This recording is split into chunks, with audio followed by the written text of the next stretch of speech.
మనిషికి రెండోసారి ప్రేమ పుడుతుందా? ఒకసారి గుండెలో పుట్టే ప్రేమ రెండోసారి కామంతో పుడుతుందా? వరుసగా జరుగుతున్న హత్యలను చూస్తుంటే ఇటువంటి ప్రశ్నలే తెరపైకి వస్తున్నాయి. ముఖ్యంగా మహిళలు చేస్తున్న హత్యలు, భర్తల ప్రాణాలని బలి తీసుకుంటున్న ఉదంతాలను వరుసగా చూస్తుంటే నిజంగా మనిషికి రెండోసారి ప్రేమ పుడుతుందా? ఆ ప్రేమ వైలెంట్గా ఉంటుందా? మొదటిసారి పుట్టే ప్రేమ అనుబంధానికి దారితీస్తే రెండోసారి పుట్టే ప్రేమ హత్యలకు దారితీస్తుందా? కృష్ణా జిల్లాలో జరిగిన ఒక ఉదంతాన్ని చూస్తే మనకి ఇటువంటి సందేహాలే కలుగుతాయి. కృష్ణా జిల్లా గన్నవరం మండలం వెంకట నరసాపురంలో ఆగస్టు 13వ తేదీన ఒక వ్యక్తి, అతని పేరు లక్ష్మణ్ అనే వ్యక్తి అత్యంత దారుణంగా చనిపోయినట్టు తెలుస్తోంది. అత్యంత దారుణంగా అంటే ఊహించని విధంగా అకస్మాత్తుగా ప్రాణాలు కోల్పోయాడు. రాత్రి వరకు బాగానే ఉన్నాడు. లక్ష్మణ్ ఫోటో మీరు స్క్రీన్ పైన చూస్తున్నారు. రాత్రి వరకు బాగానే ఉన్నాడు లక్ష్మణ్ కుమార్. తెల్లవారేసరికి తన ఇంట్లో శవమై తేలాడు. కారణం ఏంటి అని ఆరా తీస్తే, లక్ష్మణ్ కుమార్ సోదరుడు కావచ్చు, తల్లిదండ్రి కావచ్చు, కారణం ఏంటని ఆరా తీస్తే అతనికి గుండెపోటు వచ్చిందని అతని భార్య పావని ఒక కథ చెప్పింది.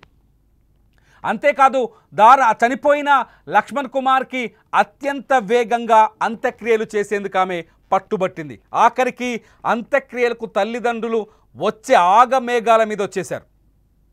తల్లిదండ్రులకి కూడా అనుమానం రాకుండా చాలా వేగంగా అంత్యక్రియలు చేయించింది. అంత్యక్రియలు అయిపోయిన తర్వాతే అస్సలు అనుమానాలు పుట్టాయి. లక్ష్మణ్ కుమార్ 15 ఏళ్ల క్రితం పావనిని ప్రేమించి పెళ్లి చేసుకున్నాడు. తల్లిదండ్రిని ఎదిరించి, కుటుంబాన్ని ఎదిరించి పావని లక్ష్మణ్ కుమార్ ప్రేమించి పెళ్లి చేసుకున్నారు. వీళ్ళు వెంకట నరసాపురం గన్నవరం, కృష్ణా జిల్లా గన్నవరం మండలంలో ఉన్న వెంకట నరసాపురంలో ఒక ఇంటిని అద్దెకు తీసుకొని హ్యాపీగా జీవిస్తున్నారు గడిచిన 14 సంవత్సరాలుగా. వీళ్ళ జీవితంలో ప్రేమ అత్యంత విలువైనది. ఎందుకంటే ఒకరి ప్రేమ కోసం ఒకరు నిలబడ్డారు, ఒకరి ప్రేమ కోసం ఒకరు ఫైట్ చేశారు. ఇద్దరు ఆడపిల్లలే వాళ్ళని అల్లారు ముద్దుగా పెంచుకుంటున్నారు. కట్ చేస్తే వీళ్ళ జీవితంలోకి ఊహించని మరొక మనిషి వచ్చాడు. ఆ మనిషి పేరే ప్రదీప్. మీరు స్క్రీన్ పైన చూస్తున్నారు. మీసం తిప్పుతున్నాడు కదా, ఈ ప్రదీపే వాళ్ళ జీవితంలోకి వచ్చాడు. ప్రదీప్తో పావనికి పరిచయం ఉందన్నది ఇప్పుడు తెరపైకొచ్చిన ఆరోపణ. ఈ ప్రదీప్తో పాటు లక్ష్మణ్ కుమార్ భార్య పావని ఇద్దరూ కలిసి లక్ష్మణ్ కుమార్ ప్రాణాలు తీశారన్నది ఇప్పుడు లక్ష్మణ్ కుమార్ కుటుంబ సభ్యులు పోలీసులకు ఇచ్చిన ఫిర్యాదు యొక్క సారాంశం. ఎప్పుడైతే లక్ష్మణ్ కుమార్కి గుండెపోటు అని చెప్పారు, ఆ గుండెపోటు తర్వాత అతనికి తన సొంతూరు చింతకుంటలో అంత్యక్రియలు జరిగాయి. అంత్యక్రియలో ప్రదీప్ కనిపించడంపై లక్ష్మణ్ కుమార్ తల్లిదండ్రులకు అనుమానం వచ్చింది. దీంతో పోలీసుల దగ్గరికి వెళ్ళి మొరపెట్టుకున్నారు. గత కొంతకాలంగా ప్రదీప్తో లక్ష్మణ్ కుమార్కి విభేదాలున్నాయని, లక్ష్మణ్ కుమార్ ప్రదీప్ కలిసి ఏ రోజైతే లక్ష్మణ్ కుమార్ మరణించాడో ముందు రోజు రాత్రి మద్యం సేవించాడని, అయితే పావనికి ప్రదీప్కి మధ్య వివాహేతర సంబంధం ఉందని ఎవరైతే లక్ష్మణ్ కుమార్ తల్లిదండ్రులు పోలీసులకు ఇచ్చిన ఫిర్యాదులో ఉంది. ఈ ఫిర్యాదు ఆధారంగానే అన్యాచురల్ డెత్ కింద పోలీసులు కేసు నమోదు చేశారు గన్నవరం పోలీసులు. ప్రస్తుతం ఆ తర్వాత పావనిని ప్రదీప్ని అదుపులోకి తీసుకున్నారు. అదుపులోకి తీసుకుంటే వాళ్ళ మధ్య ఉన్న రిలేషన్ బయటపడినట్టుగా తెలుస్తోంది. వివాహేతర సంబంధాన్ని పెట్టుకొని పావని తన భర్తని అడ్డు తొలగించుకోవాలని నిర్ణయించుకొని ప్రదీప్ సాయంతో లక్ష్మణ్ కుమార్ని హత్య చేసిందని, హత్య చేసిన తర్వాత అది గుండెపోటుగా మార్చి నటించి ఆగమేఘాల మీద లక్ష్మణ్ కుమార్ అంత్యక్రియలు చేయించిందని ఆ కుటుంబ సభ్యులు ఆరోపిస్తున్నారు.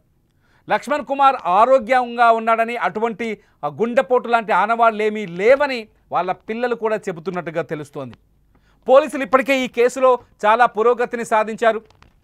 ఆగస్టు 13వ తేదీన ఈ లక్ష్మణ్ కుమార్ అంత్యక్రియలు జరిగాయి. అతన్ని బరియల్ చేశారు. దీంతో ఆయన మృతదేహానికి రెండవసారి రీపోస్ట్ మార్టం చేశారు. మీరు స్క్రీన్లో విజువల్ చూస్తున్నారు. పోలీసులు రీపోస్ట్ మార్టం చేసిన వీడియో ఇదే. పోలీసుల రీపోస్ట్ మార్టంలో లక్ష్మణ్ కుమార్ది అన్యాచురల్ డెత్ అని తేలినట్టుగా తెలుస్తోంది. అంటే అతనికి అనారోగ్యం రీత్యా లేకపోతే సాధారణ మరణం కాదు, అనారోగ్యం రీత్యా చనిపోలేదు లక్ష్మణ్ కుమార్, అనుకోని సంఘటన వల్లనో లేకపోతే మరొక్కరి ప్రమేయం వల్ల ఈ మరణం సంభవించి ఉంటుందని పోలీసులు భావిస్తున్నట్టుగా సమాచారం అందుతోంది. ఒకసారి లక్ష్మణ్ కుమార్ కుటుంబ సభ్యులు ఆయన సోదరుడు ఆ రోజు ఏం జరిగిందో, అంత్యక్రియలకు ముందు రోజు ఏం జరిగిందో ఆయన సోదరుడు మాట్లాడాడు. ఒకసారి అతని సోదరుని మాటలు విందాం. ఆ రోజు 10వ తారీఖు తెల్లవారుజామున నాకు 3:07 ఫోన్ వచ్చింది. ఫోన్ లిఫ్ట్ చేసి ఏంటని అడిగితే బాబాయ్కి స్ట్రోక్ వచ్చింది, పడిపోయాడని చెప్పేసింది. నేను గబగబా అక్కడికి వెళ్ళేసరికి అక్కడ మా బాబాయ్ చనిపోయి హాల్లో సోఫా మీద పడుకోబెట్టున్నాడు. అక్కడ అనుమానాస్పదంగా కనిపించింది మా బాబాయ్ వాళ్ళ వైఫ్ దేవరపల్లి ప్రదీప్ కుమార్ అనే వ్యక్తి అక్కడ ఉన్నారు. ఆ హడావుల్లో అదంతా అంత్యక్రమం కానిచ్చేసేసాము. తర్వాత రోజు మా బాబాయ్ ఫోన్ దొరికింది. ఆ ఫోన్ తీసుకొని అక్కడ విఎన్పురం కాలనీకి వెళ్ళి ఎంక్వైరీ చేస్తే ఇలా నైట్ అంతా గొడవాడుకున్నారు. ఆ గొడవాడుకునేటప్పుడు ఆ దేవరపల్లి ప్రదీప్ అనే అతను కూడా అక్కడే ఉన్నాడు అని చెప్పేసి చుట్టుపక్కల వాళ్ళు చెప్పారు. వీళ్ళిద్దరికీ సెక్చువల్ రిలేషన్షిప్ ఉందని చెప్పేసి చుట్టుపక్కల వాళ్ళందరూ కూడా చెప్పినారు. ఒకసారి మాకు కూడా కనిపించారు. మేము వార్నింగ్ ఇచ్చాము, 2-3 సార్లు వార్నింగ్ ఇచ్చినా కానీ వాడి పద్ధతి మార్చుకోలేదు. ఇప్పుడు డైరెక్ట్గా మా బాబాయ్నే హత్య చేశారు ఇద్దరు కలిసి. ఈ ప్రూఫ్లన్నీ మేము అక్కడ చుట్టుపక్కల వాళ్ళని ఎంక్వైరీ చేసిన తర్వాత డైరెక్ట్గా పోలీస్ స్టేషన్కి వెళ్ళి కంప్లైంట్ ఇచ్చాము. దానివల్ల ఈరోజు వచ్చి పోస్ట్ మార్టం చేశారు. వేరే అబ్బాయితో సంబంధం ఉంది, నా కొడుకుని ఇంటి దగ్గర నుంచి తీసుకెళ్ళి ఆడపిల్లలు 2 ఉన్నారు. ఆ అబ్బాయిని కలుపుకుని నా కొడుకుని ఇంకా వేరే వ్యక్తులతో కూడా సంబంధం ఉండి కలిపి చంపారయ్యా నా కొడుకుని. ఆ పిల్లలకి నా కుటుంబానికి న్యాయం జరగాలి. ఇంకెనకమాల ఎంతమంది ఉన్నారో తెలియదయ్యా. వాళ్ళందరినీ కఠినంగా శిక్షించయ్యా. మాట్లాడతాడని తెలిసి గొడవ అయ్యిందయ్యా. గొడవ అయ్యే ఇక్కడ జాగట్లేదని కాలనీకి తీసుకెళ్ళింది.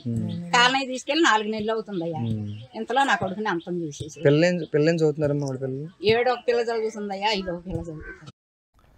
అర్థమవుతోంది చాలా స్పష్టంగా లక్ష్మణ్ కుమార్ మరణం వెనుక మిస్టరీ దాగి ఉందని. వాళ్ళ తల్లిదండ్రులు కావచ్చు, కుటుంబ సభ్యులు కావచ్చు, వాళ్ళ అన్న పిల్లలు కావచ్చు, ఎవరు మాట్లాడినా లక్ష్మణ్ కుమార్ మరణం సహజ మరణం కాదని స్పష్టంగా అర్థమవుతోంది. ఈ కోణంలోనే గన్నవరం పోలీసులు విచారణ జరుపుతున్నారు. ఒక విషయం ఇక్కడ చెప్పాలనుకుంటున్నాను. వివాహేతర సంబంధాల వల్ల కుటుంబాలు కూలిపోతాయి, జీవితాలు నాశనం అవుతాయి. ఇది 1 కాదు 2 కాదు, ప్రతిరోజు ఏదో ఒక మూలన మనం ఇటువంటి సంఘటనను చూస్తూనే ఉన్నాం.